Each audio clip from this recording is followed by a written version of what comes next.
दोस्तों सोचिए कि आप रात को टेरेस पे खड़े हैं, आसमान बिल्कुल साफ है, हल्की सी हवा चल रही है और आप आसमान में देखते हैं कि हर तरफ स्टार्स ही स्टार, लेकिन उनमें से जो एक स्टार है उसके आसपास में एक प्लेनेट घूम रहा है। ऐसा प्लेनेट जो बिल्कुल अर्थ जैसा है, मतलब सेम साइज का है, सेम टेम्परेचर है और हो सकता है कि वहां पे ओशंस भी हो। ये कोई इमेजिनेशन नहीं है, ये एक रियल डिस्कवरी है। एक प्लेनेट जिसका नाम है केपलर 452b। और जब साइंटिस्ट ने इसे डिस्कवर किया तो उन्होंने सिर्फ एक प्लेनेट नहीं देखा, उन्होंने एक पॉसिबिलिटी देखी कि हम जो है यूनिवर्स में अकेले नहीं है। दोस्तों ये कहानी शुरू होती है एक छोटे से पेल ब्लू डॉट से, हमारा अर्थ जो 150 मिलियन किलोमीटर दूर एक स्टार के अराउंड चक्कर लगा रहा है। तो आज हम एक जर्नी पर चलेंगे अर्थ से लेके उन वर्ल्ड्स तक जो हमारे जैसे हो सकते हैं। देखिए अर्थ जो है वो हमें नॉर्मल लगती है, लेकिन अगर यूनिवर्स के स्केल पे देखा जाए तो एक रेयर कोइंसिडेंस जैसा है। इसका डायमीटर लगभग 12,742 किलोमीटर है और ये अपने स्टार यानी कि सन से ऑलमोस्ट उतनी ही दूरी पर है जहां पे टेम्परेचर लिक्विड वाटर के लिए परफेक्ट हो, यानी कि लगभग 150 मिलियन किलोमीटर्स। और साइंटिस्ट जो है ना वो इसको हैबिटेबल जोन या गोल्डीलॉक्स जोन बोलते हैं। मतलब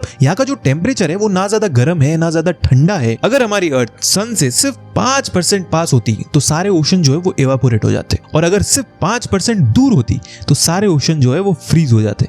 मतलब ये एकदम परफेक्ट डिस्टेंस पे मौजूद है। मतलब देखने में तो ये इंजीनियर्ड सिस्टम जैसा लगता है, पर एक्चुअली ये नेचुरल प्रोसेस के थ्रू हुआ है बिलियंस ऑफ ईयर्स में। और फिर आता है एटमॉस्फेयर, 78% नाइट्रोजन, 21% ऑक्सीजन और बाकी सब ट्रेस गैसेस। ये ना सिर्फ हमें सांस लेने देता है पर अर्थ की जो सोलर रेडिएशन है उससे भी हमें बचाता है।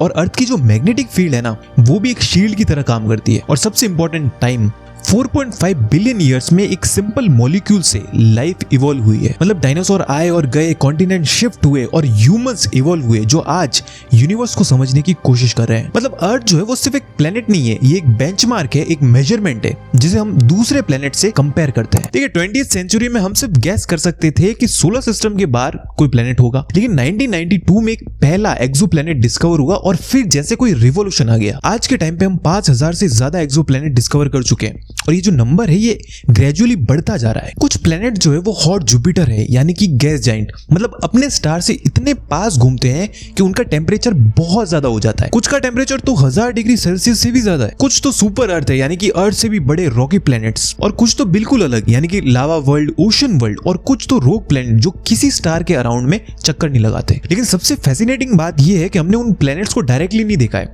हमने उन्हें इनडायरेक्टली डिटेक्ट किया है ट्रांजिट मेथड के थ्रू। देखिए जब कोई प्लैनेट अपने स्टार के सामने से गुजरता है ना तो स्टार की जो ब्राइटनेस है वो एक फ्रैक्शन से कम हो जाती है, कभी कभी तो 1% से भी कम। नासा का जो केपलर स्पेस टेलीस्कोप है ना वो इसी प्रिंसिपल पे काम करता है। मतलब स्पेस के एक छोटे से पैच को वो कंटिन्यूअसली मॉनिटर करता है और इसी प्रोसेस के थ्रू साइंटिस्ट ने आइडेंटिफाई किए कुछ ऐसे प्लेनेट जो बिल्कुल अर्थ जैसे थे, और उसमें से एक था केपलर 452b। देखिए 2015 में नासा ने जब केपलर 452b को अनाउंस किया तो मीडिया ने इसे अर्थ कजिन कहना शुरू कर दिया। और ये जो प्लेनेट है ना अर्थ से लगभग 60% बड़ा है और अपने स्टार के हैबिटेबल जोन में ऑर्बिट करता है। इसका जो स्टार है वो बिल्कुल सन जैसा ही है लेकिन थोड़ा पुराना है, लगभग 6 बिलियन ईयर्स ओल्ड। इसका जो ऑर्बिटल पीरियड है ना वो 385 डेज है, मतलब अर्थ के 365 डेज से काफी क्लोज है। और यही सिमिलरिटी साइंटिस्ट को बताती है कि वहां पे जो कंडीशन है वो काफी स्टेबल हो सकती है। लेकिन इसके जो डिफरेंस है वो भी बहुत इंपॉर्टेंट है, क्योंकि प्लेनेट बड़ा है, अर्थ से ग्रेविटी ज्यादा हो सकती है, लगभग डबल ग्रेविटी हो सकती है। मतलब आप अगर वहां पे खड़े हो तो आपको आपका वेट ज्यादा फील होगा। मतलब एटमॉस्फेयर जो है ना वो बहुत ज्यादा थिक है और जो ग्रीन हाउस गैसेस है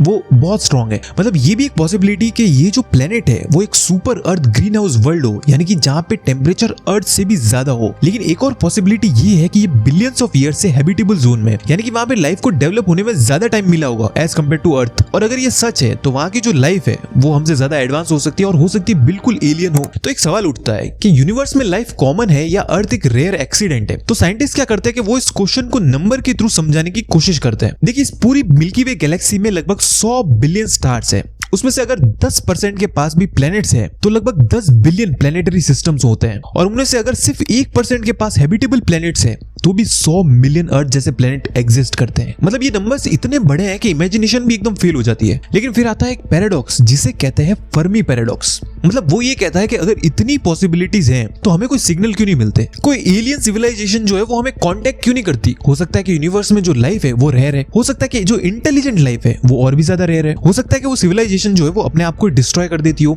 या वो अर्थ से इतनी दूर हो कि सिग्नल जो है आते आते फेड हो जाते हैं। केपलर 452b जैसे जो प्लैनेट्स है ना वो हमें होप देते हैं और साथ में एक रिमाइंडर भी कि यूनिवर्स जो है वो लार्जली अननोन है। देखिए आज के जो रॉकेट्स है उनमें अगर हम केपलर 452b पे जाएं तो मिलियंस ऑफ ईयर्स लगेंगे। ये जो डिस्टेंस है ना ये 1400 लाइट ईयर्स जितना बड़ा है, मतलब कि लाइट को केपलर से अर्थ तक आने में 1400 साल लगेंगे। लेकिन ह्यूमन इमेजिनेशन जो है ना वो यहाँ रुकती नहीं है। साइंटिस्ट जो है नए नए मेथड्स को इन्वेंट कर रहे हैं, जैसे लाइट सेल जहाँ पावरफुल लेजर जो है वो स्पेसक्राफ्ट को एक्सेलरेट करते हैं, न्यूक्लियर इंजन्स और थ्योरेटिकल वेब ड्राइव्स जो स्पेस टाइम को लिटरली बैंड कर देते हैं। ब्रेक थ्रू स्टारशॉट जैसे जो प्रोजेक्ट हैं वो ऑलरेडी प्लान कर रहे हैं जो टाइनी प्रोब्स को 20% ऑफ लाइट स्पीड तक पुश करेंगे, और अगर ये सक्सेसफुल होता है तो हम नियरेस्ट स्टार तक डिकेड्स में पहुंच सकते हैं। हो सकता है कि केपलर 452b अभी भी बहुत दूर हो, लेकिन जो जर्नी है ना वो शुरू हो चुकी है और शायद एक दिन एक प्रोब वहां पे लैंड करे और एक सिग्नल भेजे, एक सिंपल सा मैसेज,